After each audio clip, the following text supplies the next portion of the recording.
7 Bases of the Mind.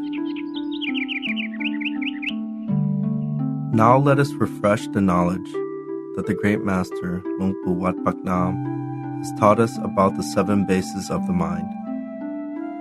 The first base is at the rim of the nostril, on the right side for men, on the left side for women. The second base is at the corner of the eye, on the right side for men, and on the left side for women. The third base is at the center of the head. The fourth base is at the roof of the mouth. The fifth base is at the upper center of the throat, above the Adam's apple. The sixth base is at the point in the middle of the abdomen, the meeting point of an imaginary line between the navel through the back and the line between the two sides. The seventh base of the mind is 2 fingerbreadths above the navel. This base is the most important point in the body. It is the very center of the body and the point where the mind can come to a standstill. The first to the 6 bases are the paths or the resting points of the mind. The 7th base is the home of the mind. This is where the mind should be maintained at all times. You'll be able to see the 7th base when your mind is perfectly still. However, as a beginner whose mind may not be still yet, just be aware that it is located in the middle of your stomach, 2 fingers breadths above your navel, or simply imagine that it is somewhere in the middle of your abdomen, somewhere that is easy and comfortable for you to imagine. Visualizing a meditation object. The Great Master gave us a good technique for visualization. To imagine a crystal clear sphere that is totally flawless, as clear as a polished diamond, the size of your iris, as your object of meditation. Bring your mind to settle at the center of the crystal clear sphere at the 7th base of the mind. Recite the mantra, Samma Arahang, Samma Arahang, Samma Arahang, as you visualize. Make sure that the mantra and your visualization go hand in hand. Maintain this state of mind continuously. This is a method that our great master has taught us. Some of you may find it difficult to visualize the crystal sphere. If this is the case, you may choose an object that is easiest for you to imagine, something that you're more familiar with, such as an apple, an orange, a dumpling, a bread bun, whatever you may feel comfortable imagining. A gentleman imagined a bread bun as his object of meditation because he sold buns for a living. Before long, that bread bun turned into a crystal and appeared at his 7th base. From that day on, his bread buns were selling like crazy.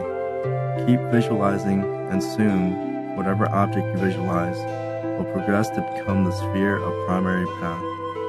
Use whatever object you wish as your object of meditation, a diamond, a pearl, a precious stone, or anything at all. But make sure you visualize in a nice and easy way, continuously.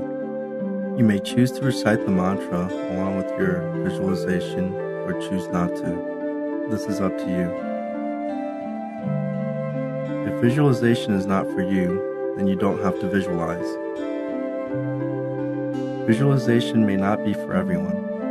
Some of you may feel tense or uncomfortable using this method, or you may put too much effort into making it happen, to rush it or to squeeze out the image. If this happens, then this method may not be suitable for you. In this case, you can forego the method of visualization. Instead, simply relax your mind at the 7th base or its whereabouts. Relax your mind quietly with a happy mood. You may feel like reciting the mantra, Samma Arahang, to appease your mind, or you may just want to keep your mind still without reciting the mantra. Either way is fine. Still your mind quietly, calmly, and comfortably. Relax all your muscles and your senses. Your mind gradually becomes spacious, light, and radiant. Darkness is your friend. Darkness is not an enemy that stops you from attaining the Dhamma. Darkness is your friend if you know how to take pleasure in it. Don't be discouraged if you don't see any images. Stay with the darkness in a relaxed manner. The darker it is, the closer it is to brightness. Sooner or later, the brightness will appear. Stay with the darkness in a happy and joyous mood without questioning whether or when brightness will appear. Get acquainted with the darkness using a calm and peaceful mind. Don't become anxious or disappointed. Feel that you're sitting quietly in a night that is pitch black. If it appears like 1 a.m., then accept it as 1 a.m. No matter how badly you want to rush, the sun is still not ready to come out at this hour. Even if it is 2 a.m., 3 a.m., 4 a.m., or 5 a.m., still it is not yet the right time for the sun to show up. It is only when the dawn is breaking that the sun will come out to give its bright, shining, golden rays to the world. If you just sit quietly and calmly without worrying about anything, soon your mind will become peaceful and your wishes will be fulfilled and the brightness will appear on its own. Light of purity. Don't get excited when you see the bright light or wonder where the light is coming from, or whether you have left the lights on. Be unaffected by it. Feel happy that there is brightness. It is natural for the inner light to appear when the mind is still and purified. The same way it is natural for the golden rays of the sunlight to appear with every breaking dawn. This is the light of purity. It is your reward when you embrace the Dhamma and train your mind to be still. Once you realize that the appearance of the bright light is a natural occurrence, you won't feel excited the same way you don't feel excited seeing the sun rising in the morning. By being calm, your mind will become even more still.